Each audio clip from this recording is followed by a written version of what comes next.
Hi friends, this is Vincent. நம்ம சேனலுக்கு உங்களை எப்படின்னு வரைக்கும் நம்ம சேனல் வந்து பாத்தீங்கன்னா உங்களோட கெரியர் செட் பண்றதுக்காக தான் நீட் கவுன்சிலிங் சொந்தமா நிறைய வீடியோஸ் வந்து உங்களுக்கான கொடுத்துருக்கோம். கண்டிப்பா நம்ம சேனலை ஃபாலோ பண்ணுங்க. மறக்காம உங்களுக்கு அட்மிஷன் வேணும் அப்படின்னா எப்ப வேணாலும் நீங்க நம்மளை தொடர்பு கொள்ளலாம்.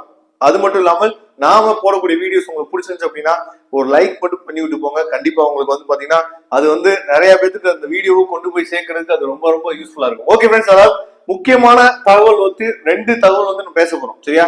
ஃபர்ஸ்ட் ஆஃப் ஆல் என்ன பேச போறோம் அப்படின்னா, நமக்கு இந்த கவர்மெண்ட் கோட்டாக்கு வேகன்சி கொடுத்துருக்காங்கல்ல, அது என்ன சார், இப்ப வந்து எம்எம்சிக்கே வந்து பாத்தீங்க அப்படின்னா 34 சீட் இருக்குன்னு சொல்லியிருக்காங்கல்ல. சரியா?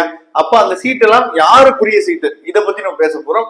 அதே மாதிரி வந்து பாத்தீங்க அப்படின்னா, நான் வந்து எலிஜிபிள் மார்க்ல இருக்கேன், அதாவது 127ல இருந்து நான் வந்து 250 இருக்கேன். நான் வந்து எம்பிபிஎஸ் பண்ண முடியுமா, தமிழ்நாட்டுக்குள்ள நான் எம்பிபிஎஸ் பண்ண முடியுமா, இந்த ரெண்டு விஷயத்தை பத்தி என்ன பண்ண போறோம் இப்ப நம்ம பேச போறோம். ரொம்ப ரொம்ப முக்கியமான விஷயங்கள் ரெண்டுமே. சரியா?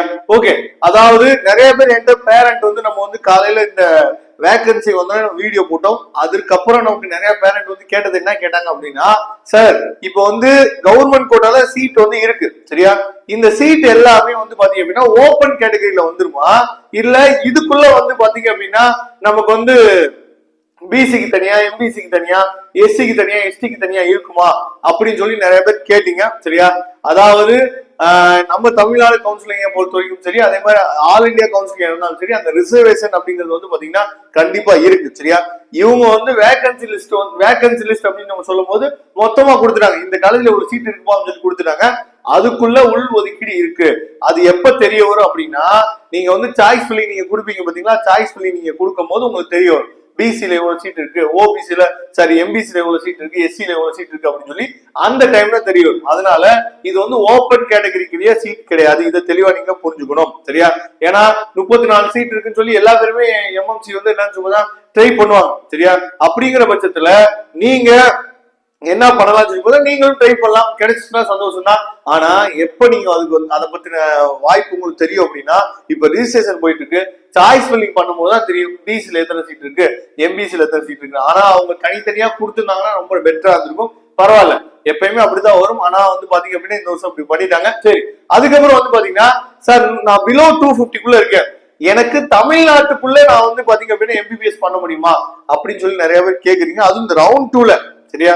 ரவுண்ட் 2ல பண்ண முடியுமான்னு சொல்லி கேக்குறீங்க. கண்டிப்பா பண்ணலாம். உங்களுக்கு எலிஜிபிள் மார்க் இருந்துச்சு அப்படின்னாவே ஒரே ஒரு வாய்ப்பு என்ன அப்படின்னு சொல்லி பாத்தீங்கன்னா, அதாவது எல்லா பேருமே என்ன நினைக்கிறோம் அப்படின்னா, என்ஆர்ஐ லேப்ஸ் போறோம் அப்படின்னா ஃபீஸ் வந்து அதிகமா இருக்கும் அப்படின்னு சொல்லி நினைக்கிறோம்.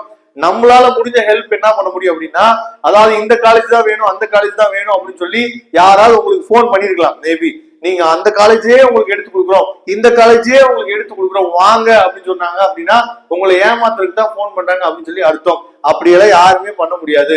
நாம என்ன ஹெல்ப் பண்ண முடியும் அப்படின்னா, இப்போ உங்களுக்கு ஒரு காலேஜ்ல வந்து பாத்தீங்க அப்படின்னா சீட் வந்து கிடைக்குது. சரியா?